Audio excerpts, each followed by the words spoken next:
this is segment 5, this is segment 6, segment 7, segment 8. So if the tumor is involving up to the serosa, I will remove these two segments, 4B and 5 will be removed. I will reopen the abdomen, and I will go inside and remove 4B plus 5 will be removed. This surgery is known as, along with the nodes already we discussed, along with all the nodes, pericolidactal, periportal, perihilar, retroduodenal, all the nodes will be removed. That is known as radical cholecystectomy. See, though I am telling cholecystectomy only the name, it still involves removal of liver also. This is known as radical cholecystectomy.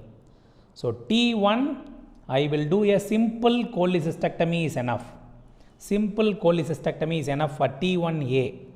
T1B involving muscle, we should do a extended cholecystectomy. T2, I will do a radical cholecystectomy. T2, I will do a radical cholecystectomy. T3, it is involving the adjacent organ. Adjacent organ is involved, or adjacent visceral peritoneum involved. So what are the adjacent organs? You know, the most common adjacent organ which may be involved is liver. So other organs rarely involved are duodenum, colon, pancreas, bile duct, anywhere it can get involved. So mostly the common nearby organ is liver. If liver is involved, what should I do? If the cancer in the gallbladder is involving the nearby liver, what I will do is, I have multiple options based on the involvement.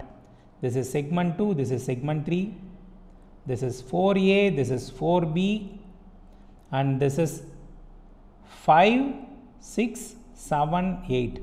So now the various options if the adjacent organ liver is involved are the following. So I can do number 1, radical cholecystectomy. What are the segments removed? Radical cholecystectomy. Segments 4B and 5 will be removed. That is one option. If it is only restricted to segment 5. If it is going on into the right side of the liver like this, we will go for a extended right hepatectomy. What is this? Extended right hepatectomy means. So in radical cholecystectomy, segment 4B and 5 are removed.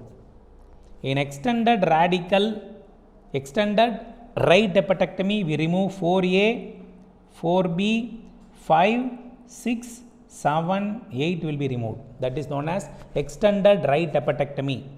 And sometimes we also remove a hepatectomy, which is very interesting to see. You can see this is a hepatectomy 4, 5 and 8 like this. 4B, 5 and 8 alone will be removed. Looks like a Taj Mahal hepatectomy. Central Taj Mahal type of hepatectomy can be done. So that is known as segment 4B, 5 and 8 will be removed, is known as central Taj Mahal hepatectomy. So these are the various types of hepatectomy we do for a T3 case. For a T3 case involving adjacent liver. For a T3 case involving adjacent liver, the types of resection are radical cholecystectomy, extended right hepatectomy or central Taj Mahal hepatectomy.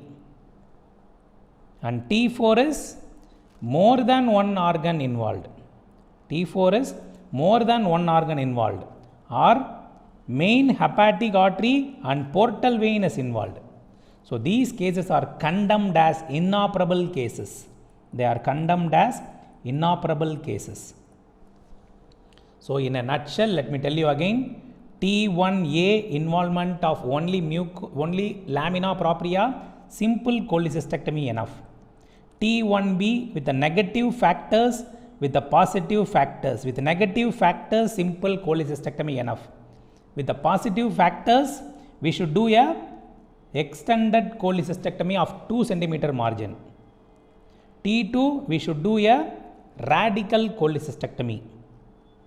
T3, we may do a, what is T3? Involvement of one adjacent organ. We may need a radical cholecystectomy or a central hepatectomy or a extended right hepatectomy will be needed.